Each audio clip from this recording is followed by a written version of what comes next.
Hello friends, this is Sheikh. तो दोस्तों आज तक आप लोग 6 वीडियो को पढ़ चुके हैं और दोस्तों और बहुत ही आप लोग का रिस्पॉन्ड अच्छा रहा दोस्तों। तो सो मैं ये 7 नंबर की वीडियो बना रहा हूं दोस्तों, और इसमें हम लोग सिंधु सभ्यता की विशेषताओं को पढ़ने वाले हैं। क्योंकि दोस्तों ये जीरो से जीनियस जो बैच है दोस्तों, इसमें हम लोग पूरा का पूरा अच्छे ढंग से समझ रहे हैं, पढ़ रहे हैं और देख रहे हैं। तो दोस्तों इसके पहले की जितनी भी वीडियो है, मुझे आशा है कि आप लोग को अच्छे ढंग से समझ में आई होगी और आपको एकदम मतलब मजे मजे में आपको तैयार हो जा रहा होगा। सो दोस्तों चलिए इस वीडियो को हम स्टार्ट करते हैं और पूरा हम अच्छे से इसे समझने की कोशिश करेंगे, जिससे कि हमें कोई भी डाउट वगैरह न रह जाए। तो चलिए हम सिंधु सभ्यता की जो भी विशेषताएं हैं उनको एकदम अच्छे ढंग से देखते हैं, जो भी परीक्षा में पूछे जाते हैं उसके अकॉर्डिंग। ओके, चलिए दोस्तों सबसे पहले मैंने सिंधु सभ्यता की विशेषताओं में लिख रखा है जो वो है दोस्तों, क्या है यहाँ पर, नगरी सभ्यता। ठीक है, तो सबसे बड़ी विशेषता इसकी यही है दोस्तों कि ये क्या है, एक नगरी सभ्यता है। नगरी सभ्यता की अगर हम बात बोले दोस्तों, क्या होगी कि शहरी सभ्यता। ठीक है, नगरी सभ्यता या शहरी सभ्यता, यहाँ की मतलब आप लोग जानते होंगे, पढ़े हैं स्टार्टिंग से, तो आपको पूरा मतलब विशेषताएं तो वैसे सब जाना पहचाना था,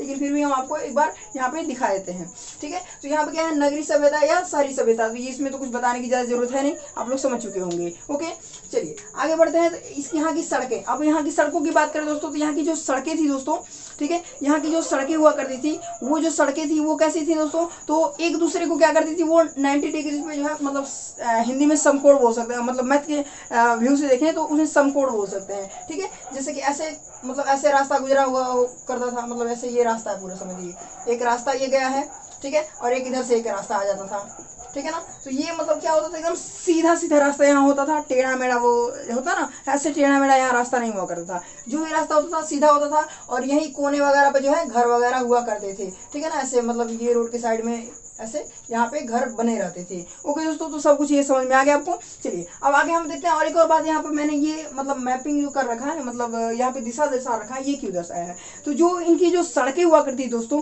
वो क्या होती थी, ईस्ट से वेस्ट की तरफ होती थी, मतलब पूरब से लेकर के पूरब से पश्चिम की ओर गुजरी हुई रहती थी। ओके, तो आप लोग समझ गए क्या होता था, ईस्ट से वेस्ट की ओर हुआ रहता था, गुजरा रहता था। अब बात करें दोस्तों यहाँ की नालियों की, तो यहाँ की जो नालियां थी दोस्तों, मत एक बात सोचिए, जब क्या है भाई कि यहाँ पे नगरी सभ्यता है, ठीक है, नगरी सभ्यता सिंपल सी बात है, नालियां हैं, आप लोग पढ़े भी हो, नालियां इसमें यहाँ पाई गई हैं। ठीक है, तो नालियां जब है तो नालियां यहाँ पे है ना, तो नालियां जो होती थी वो ढकी रहती थी। अभी भी आप लोग मतलब शहर में रहते होंगे, जो भी लोग सभी लोग जानते होंगे क्या होता है, नालियां मतलब पता ही नहीं चलता यार नाली कहाँ से गुजरा है, पता चलता है नहीं, पता चलता, नाली सब ढका रहता है। ठीक है, तो एकदम सेम कंडीशन वहां भी ऐसे ही था। ठीक है ना, क्या होता था, नालियां जो है कि वो क्या बोलते हैं यार, रेत की वो यार बना कर जैसे भी ढकी रहती थी, आप लोग जानते ही हैं। ठीक है, रोड के साइड में होता था और उसे ढकी रहती थी वो पूरा।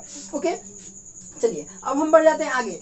आगे दोस्तों यहाँ पर क्या है, कृषि व्यवस्था का आधार। ठीक है, अब देखिए यहाँ पर कृषि जो था वहां दोस्तों, ये क्या था, अर्थव्यवस्था जो क्या बोलते हैं, अर्थव्यवस्था जो था इसका मतलब क्या था कि मुख्य आधार बोल सकते हैं उसको, मतलब पैसा का जो भी इनकम का, इन लोगों का जो भी मतलब पैसा आने का जाने का जो भी माध्यम था दोस्तों, वो क्या था, कृषि ही एक इनका माध्यम था, कि कृषि करके ही ये लोग क्या करते थे, कोई चीज को एक्सपोर्ट करते थे, मतलब क्या बोलते हैं उसको, एक्सपोर्ट इंपोर्ट भी बोलते हैं, इंपोर्ट करते थे लोग, जिससे कि इन लोग का इनकम वगैरह बनता था। ठीक है, तो मतलब यही चीज बोला यहाँ पर, अर्थव्यवस्था का मुख्य आधार पूछेगा क्वेश्चन, अर्थव्यवस्था का मुख्य आधार क्या है। ठीक है, तो अर्थव्यवस्था का मुख्य आधार जो होता है दोस्तों, वो क्या होता है, कृषि था वहां का। ओके, वहां का कृषि था। ओके, अब देखिए यहाँ पे क्या है, व्यापार विदेशी से भी था। अब मैंने क्या बताया, अर्थव्यवस्था के लिए मतलब इंपोर्ट एक्सपोर्ट का जो भी इन लोग का कार्यक्रम था वो कृषि ही था। तो ऐसे क्या था, इन लोग का जो कृषि से ही विदेशियों से भी इन लोगों ने क्या रखा था, क्या बना रखा था, मतलब विदेशी जो व्यापारिक संबंध इन लोगों ने बना रखा था। ठीक है ना, तो व्यापारिक जो संबंध था दोस्तों, वो विदेशियों से इनकी व्यापारिक संबंध था। ओके, चलिए आगे बढ़ जाते हैं। आगे बढ़े दोस्तों, तो यहाँ पे बात है कि मातृसत्तात्मक, तो मातृसत्तात्मक की बात, तो जो सिंधु सभ्यता थी दोस्तों, वो क्या थी, मातृसत्तात्मक थी। अब मातृसत्तात्मक पितृसत्तात्मक आप लोग नाम सुने होंगे, तो आप लोग अगर मातृसत्तात्मक मालूम हो तो अच्छी बात है, बाकी अगर नहीं मालूम मैं बताता हूँ। देखिए जो मातृसत्तात्मक होता है, अगर पितृसत्तात्मक, सबसे पहले पितृसत्तात्मक जान लेते हैं। मतलब देखिए क्या है कि माने कि सपोज दैट आप राजा हैं, मतलब पहले के टाइम में राजा रानी ऐसे हुआ करते लोग ना, तो क्या था कि माने आप राजा हैं, ठीक है, या फिर आप हैं, आप हैं, तो आपके नाम के आगे क्या लगता है, मतलब आपकी पिताजी का मतलब आपको क्या बोला जाएगा, पिताजी का ही इसी दिया जाता है, कि पिताजी का मतलब क्या बोल सकते हैं यार इसको हम, समझो जैसे कि स्टार्टिंग हम थोड़ी सी पुराने एंशिएंट से बताते हैं तो समझ में आएगा। देखिए मानिए कि कोई राजा रानी हुआ करते थे लोग ना, तो राजा रानी के मतलब कोई राजा है, ओके, कोई राजा है, तो उनका लड़का जो है कि उनके अपने पापा के नाम से जाएगा, मतलब उनकी पापा के हर चीज़ से जाना जाएगा। उनका जो क्या बोलते हैं लास्ट नेम होता है ना, लास्ट नेम क्या बोलते, लास्ट नेम जो होता है मतलब जाति वाति, वो पापा जी का जोड़ा जाता था, मम्मी का नहीं। जैसे कि अभी भी वही होता है, मतलब मानिए कि आप भी जो भी हो, आपका जो भी नाम हो, आपका जो लास्ट नेम होगा, ठीक है। मानिए कोई है, मानिए कि अरुण कोई है, मैं यहाँ पे लिख देता हूँ, फिर क्या हो रहा, यहाँ पे मानिए कि अरुण चौहान कोई है,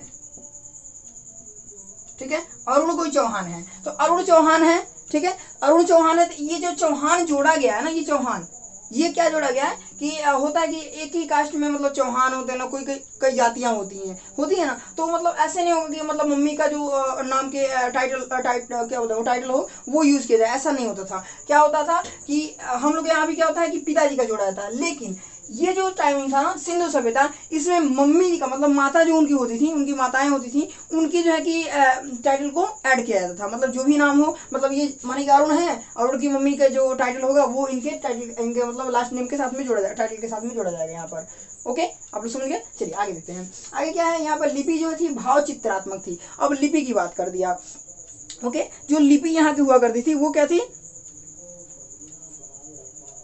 भाव चित्रात्मक। अब समझिएगा, भाव चित्रात्मक मतलब भाव बताया जाएगा। मतलब मैंने क्या कर दिया, ऐसे मैंने कुछ भी मतलब शरीर बना लिया, ऐसे मतलब डांस तरह, मतलब मैंने कह रहा हूँ उसको, मैंने दिखा क्या, कुछ मैं दिखा रहा हूँ, ठीक है। ऐसे ही भाव, मतलब उन लोगों ने क्या किया था कि भाव चित्र, कुछ चित्र बना दिया। मतलब मानिए कि ऐसे कोई आदमी है ऐसे, यार क्या हो रहा है, मार्कर थोड़ा सा खुला रह गया ना कुछ टाइम पर, इसलिए नहीं चल रहा, ठीक है। मानिए कोई है ऐसे चित्र बना रहा था ऐसे, अब इसमें हाथ में क्या करेगा, भाला थमा देगा, ठीक है, भाला थमा देगा, और यहाँ पे एक हाथी बना देगा, ऐसे ऐसे आंख बना देगा, और इसका ऐसे सूंड निकाल देगा, और ऐसे बड़ा सा शरीर करके इसमें से पूछ ऊपर की तरफ, चलो ऊपर की तरफ बना देते हैं भाई, इसका 4 पैर बना देगा, हो गया।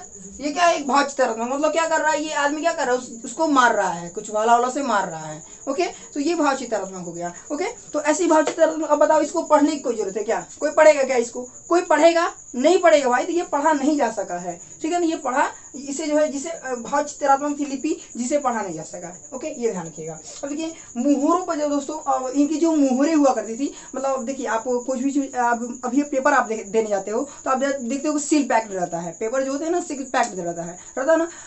कुछ चीज़ें कहीं भेजा भी जाता है तो वो सील पैक्ड होता है कि नहीं होता है। तो वैसे ही इन लोग की मतलब मानिए कि जो भी एक्सपोर्ट इंपोर्ट की काम हुआ करती थी, उसमें मतलब मुहरों की मुहर भी लगा करता था। और जो सिक्के होती थी, जो सिक्के होते थे उस पर भी मतलब मुहर वाला ही होता था सिक्का, ठीक है। तो ऐसे जितने भी सिक्के पाए गए हैं, या फिर मुहरे मुख्य रूप से हम मुहरे की बात करेंगे, तो मुहरे जो पाई गई हैं, मुहरों पर सबसे अधिक जो है दोस्तों एक श्रृंगी जो है कि जानवर का चित्र प्रयोग किया गया है। किससे जानवर का, एक श्रृंगी जानवर का चित्र प्रयोग किया गया है। ओके, तो एक श्रृंगी जानवर का चित्र प्रयोग किया गया, यहाँ पे ये ध्यान रखिएगा, ठीक है। कभी क्वेश्चन पूछ लेगा क्या गाय का चित्र प्रयोग किया गया है, क्वेश्चन ये पूछता, देखिए क्वेश्चन यहाँ पे पूछा जाता है पेपर्स में ना, वो मैं केवल बताऊंगा। ओके, तो वो क्या होगा, यहाँ पे क्या बोला दोस्तों, कुछ इशू आ रहा है फोन पे, चलिए कोई नहीं, ठीक है ना। तो क्या बोला, एक श्रृंगी जानवर, तो मुहरों पे क्या है, एक श्रृंगी जानवर। लेकिन पूछ लेगा क्या कि गाय का चित्र पाया गया क्या गाय का चित्र पाया गया है, तो भाई नहीं पाया गया है, ठीक है। गाय, इनके मुहरों पे जो है ना गाय का चित्र, मैंने क्या लिखा, गाय लिखकर मैंने क्रॉस कर दिया, मतलब गाय की चित्र नहीं पाई गई है। ओके, चलिए आगे बढ़ते हैं। आगे क्या बोला यहाँ पे, माप तौल, ठीक है, माप तौल। अब ये कुछ क्वेश्चन पूछता है कि माप तौल की सबसे न्यूनतम इकाई क्या थी।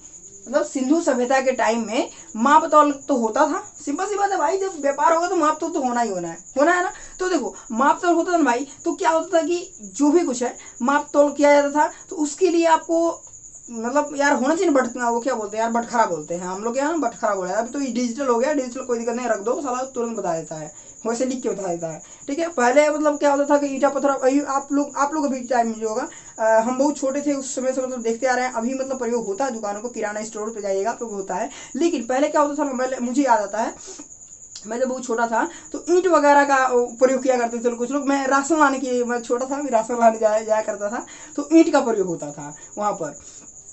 तो ऐसे ही था, मतलब ऐसे ही था हम लोग का। तो उस समय की माप तौल की जो न्यूनतम बाट हुआ करती थी दोस्तों, वो क्या था, यहाँ पर 16 केजी। कितना था दोस्तों, 16 केजी, ठीक है। सबसे न्यूनतम मतलब सबसे कम से कम उन लोग का 16 केजी था। 1 केजी 2 केजी कौन पूछता भाई, ये डायरेक्ट 16 केजी मारे थे ये, ठीक है। तो इन लोगों का 16 kg था। अब देखो युद्ध में देखिए एक चीज़ और, ये जो सिंधु सभ्यता वाले थे ना, ये झगड़ेलू थे ही नहीं साहब। मतलब क्या यार, कुछ मालूम ही नहीं था इनको, ठीक है ना, कुछ भी इनको मतलब किसी प्रकार का ऐसी नहीं था। तो मतलब यार ना इनको युद्ध से मतलब था, अपना खाते थे, लाते थे एक थरिया, एक थरिया जाकर मतलब क्या ही बताएं, जाकर टॉयलेट भरते होंगे किधर न किधर, ठीक है। तो क्या है दोस्तों कि सिंधु सभ्यता में जो है क्या हुआ कि युद्ध और तलवार से ये साफ परिचित नहीं थे। युद्ध और तलवार से कोई इनका मतलब रिलेशनशिप ही नहीं था भाई, ओके। तो कोई रिलेशन नहीं था इनका युद्ध और तलवार से। अब देखिए यहाँ क्या बोला, जो कि विनाश का कारण। अब देखिए, अब जो सिंधु सभ्यता है, लास्ट क्वेश्चन होगा और ये इंपॉर्टेंट क्वेश्चन है, ठीक है। क्वेश्चन पूछ लेता है कि सिंधु सभ्यता का विनाश का सबसे महत्वपूर्ण कारण क्या था। क्वेश्चन पूछता है सिंधु सभ्यता का विनाश का सबसे महत्वपूर्ण कारण क्या था। तो दोस्तों ध्यान रखिएगा, बाढ़ था। बहुत मतलब भीषण बाढ़ आया और पूरा का पूरा सिंधु सभ्यता बह गया, मतलब खत्म हो गया। आप लोग अभी देखते होंगे सिंधु सभ्यता की जो भी क्या वो जगह है, ठीक है, वहाँ पे आप लोग देखते होंगे पूरा एकदम ध्वंस हो गया, मतलब विध्वंस बहुत बुरी तरह से हुआ है और बहुत ही खतरनाक बाढ़ आया हुआ था, जिसके कारण ये पूरा का पूरा विध्वंस, इसका मतलब समझो नामो निशान पूरा खत्म हो गया यार। कुछ मतलब यार जो कुछ बचा है ना, बस अनुभव का मतलब क्या कर सकते हैं, एकदम कुछ मतलब हिसाब भर बचा चीज़ें, जिससे हमको बस जानकारी मिल पाती है, खुदाई उदाई होता है तो, नहीं तो कुछ काम वाली चीज़ें तो नहीं बच गई हैं। ओके, तो आप लोग समझ सकते हैं, पूरा एकदम अच्छे से समझ में आ गया होगा दोस्तों। तो दोस्तों इसके बाद से हम लोग अब सिंधु सभ्यता ये समाप्त हो गया और इसके बाद से जैसे हम लोग आगे अब क्लास करेंगे दोस्तों, तो आप लोग डेली अब एकदम टाइम लग जाएगी दोस्तों। आपको डेली मॉर्निंग में क्लास देने की मैं कोशिश करूँगा, ठीक है। और इसके बाद से दोस्तों और भी जो लूसेंट ऑब्जेक्टिव बुक है उसकी भी वीडियो मैंने डाल रखा है, वो भी वीडियो आपको देखना हो तो आप लोग जा करके देख सकते हैं, जिससे आपको रिवीजन हो सके। ओके दोस्तों, तो कुछ और भी चीज़ें आप लोग को अगर चाहिए होगा दोस्तों, तो और मैं बता दूं कि अभी आप लोग को फिलहाल जो क्लास हिस्ट्री चल रही है और हिस्ट्री ये जो एंशियंट हिस्ट्री, ओके, एंशियंट के साथ साथ में अब आप लोग को जो मिडल हिस्ट्री है, मिडल हिस्ट्री भी मैं जल्द ही स्टार्ट कर दूंगा। और पॉलिटिकल साइंस, ओके, जो पॉलिटिकल साइंस दोस्तों, पॉलिटिकल साइंस को मैं स्टार्ट करूंगा। पॉलिटिकल साइंस को मैं स्टार्टिंग से एकदम मतलब सीरियस है, मतलब क्या बोलते हैं उसको, पूरा जो हम लोग का आर्टिकल वगैरह जो भी कुछ है, पूरा हर चीज़ एकदम अच्छे से मैं यहाँ बताने वाला हूँ और अच्छे से मज़ेदार मतलब तरीके से बताने वाला हूँ, जैसा कि आप लोग अभी ये सब क्लासेस देख रहे हैं। ओके, तो ऐसे आप लोग को मिलने वाला है। और दोस्तों वीडियो अगर देख रहे हैं आप लोग, अगर अच्छा लग रहा है भाई तो शेयर कर दिया करो, ठीक है। बस मैं आप लोगों से एक ही चीज़ की रिक्वेस्ट करूँगा, शेयर करने की। बाकी आपको अगर वीडियो अच्छा लगता है भाई वो तो आप लाइक करोगे ही करोगे, उसको तो मुझे कहने की कोई जरूरत नहीं, लाइक सब्सक्राइब आपके मन पे है, ठीक है। बाकी मैं चाहूँगा कि आप केवल एक शेयर कर दो भाई, जिससे कि मुझे थोड़ा सा आपकी तरफ से जो है मुझे सपोर्ट मिले। ओके दोस्तों, तो बस यही कुछ कहना था और चलिए हम मिलते हैं फिर अगले वीडियो के साथ में। थैंक्स।